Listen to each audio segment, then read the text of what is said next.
Bonjour, mes chers internautes. Aujourd'hui, je vais recevoir Bob Kitoko. Eza émission dans la Liboso Natala. Merci. Bonjour. Bonjour, Huguette. Comment t'appelles-tu? Bob Kitoko. Ok. Bon, Bob, nena yeba, oye poto na neni. Bon, je suis arrivé en Europe. C'était en 1900, ma première fois c'était en 1983. Et quand je suis arrivé, c'était en Italie et j'étais retourné au Congo.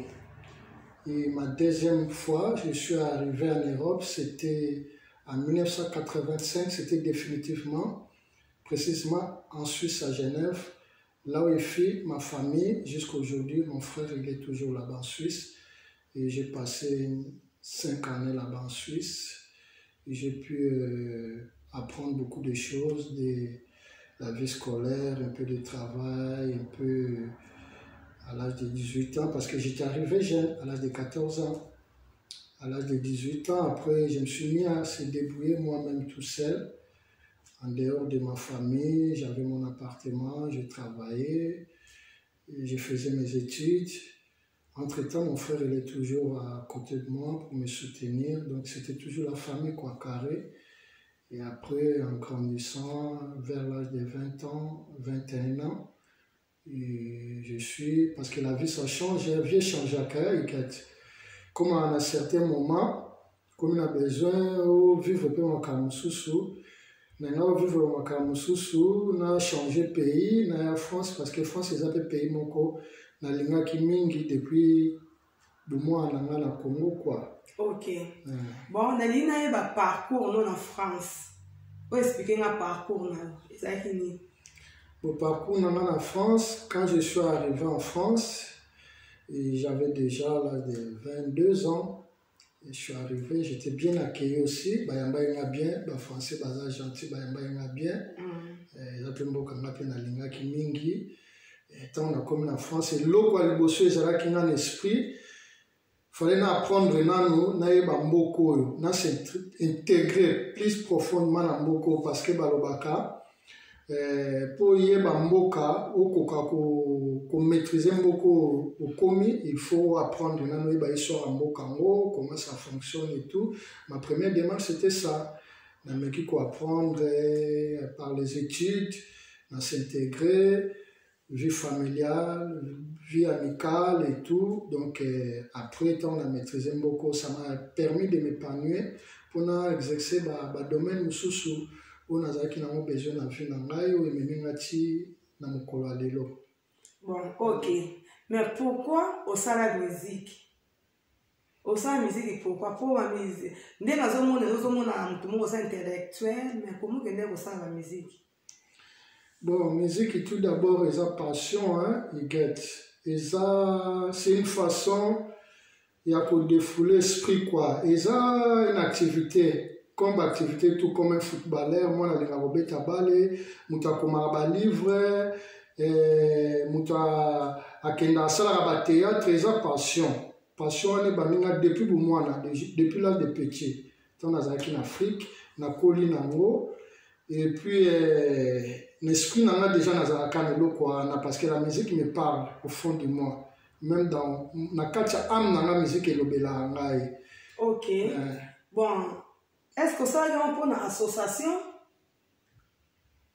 Déjà converti à l'association ou bien c'est une bonne question. Franchement, moi je suis quelqu'un nalingi ko vivre mingi na ba vie association. Moni mboko toza na France, eza mboka moko association les a bien structuré awa. Et puis nazara déjà na likanison na ba ke un jour faut na ça l'association na ngai o na ko s'épanouir même na ko implanter un peu na mboka na biso na Congo. Na pensé que d'abord na bandango awa na France. Et puis, musique, il peut être un outil pour une association parce que la musique, il nous permet de contact avec diverses organisations, ils font la porte. Mais, but, c'est une association parce que il y a des avis dans la musique, pour la musique, il y a passion, mais en même temps eza lokola passeport moko ezomema ngai ezofongola nga baouverture ya baporte ya makambo ebele mpona atteindre but na ngai associatif. Ok. Siko association na Kinshasa, est-ce que osala?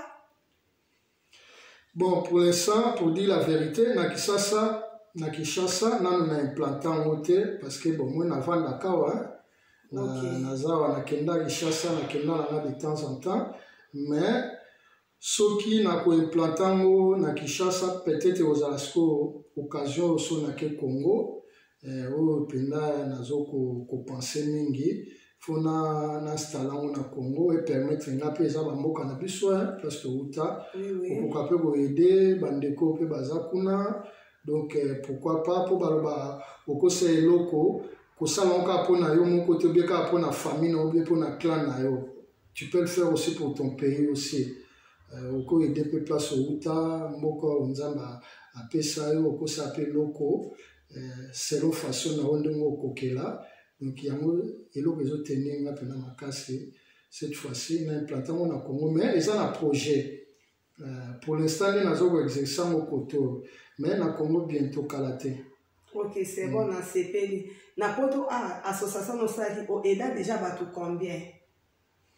Ah ouais, na salle en gros, bon, déjà les associations ils ont des jeunes artistes, où bazo lukaneti kokota na domaine culturel.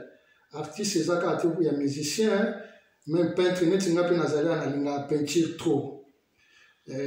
Bajeno basala neti peinture, basala musique, babetaka ba guitare, basala ka théâtre et danse. Et l'association nanga donc les inclus na ba makambo wana nyonso. Donc nasala kango na but wana kokoka pe ko aider ba jeune oyo o bazaneti na ba difficulté ya scolarité. Po na mona omi na France surtout na bana oya ici immigration bazoza tuna ba difficulté na vie scolaire au mona leo so mona classe boye ngana saka na bitu na po na kokala so mona mso kozala na tala capacité na ye olinga osala ni mususu na linga na ngai ko sala peinture ngana dessiner ka bon yaka na ko encadrer bon na collaborer avec na association belé l'association belé na France to collaborer ka même ceux qui journée moko ezali bien exposition ba invita nga ba association pe belé yaka to sangana ka peu importe ba association sous to sangana kezala ka ba journée même sur la peinture même sur la musique même sur même ya ba photo donc ezala même sur ya danse donc tout ça à moi ba makambo belé quoi. Ok. Et là que sans domicile on va buta Kinshasa ya ngunda baby et là que bango sans domicile wana. Bon, association eza na makambo nango oyo bon na eda na ngame na catégorie ya ndenge mususu na ko bana ko aider pe mutu azana problème bien ya ngunda ya mikanda ou bien ndako na ko orienter siko côté o baza capable na domaine wana siko ngana za capable tenga plus eza culturel. Bon, mutu pa ko ya po association baboya na mutu te mutu so boya na ida pe batebele na cadre wana ya naza na problème de souci ya musala ya ba papier ko orienter ngate côté nini bon yaka na obenga mutu ya za adapté ou bien ya za côté ya makambo mikanda aza côté makambo ya logement na otinde kende pa mutu bosane ba démarche mutu wana pe so akei bazu makambo na la main.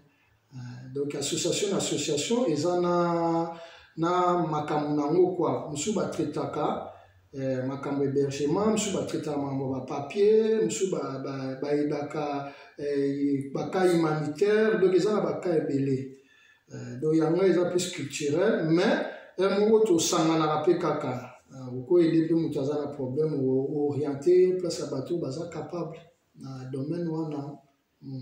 Ok, merci de te suivre. Merci de nous répondre à l'invitation. En tout cas, merci beaucoup. Merci. Merci. Bye bye. Merci. Au revoir. Au revoir.